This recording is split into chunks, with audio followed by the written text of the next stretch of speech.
Dumating na sa El Nido, Palawan ang MV Kapitan Felix Oca kaninang umaga. Sakay ang mga volunteer na kasama sa 3 araw na civilian caravan.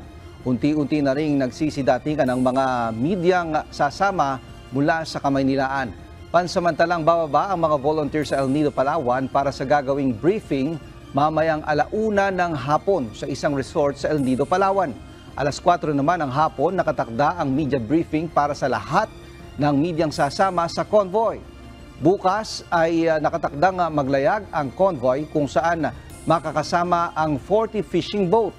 Nakaantabay naman ang mga barko ng Philippine Coast Guard sa convoy para sa seguridad ng mga sasama sa civilian caravan.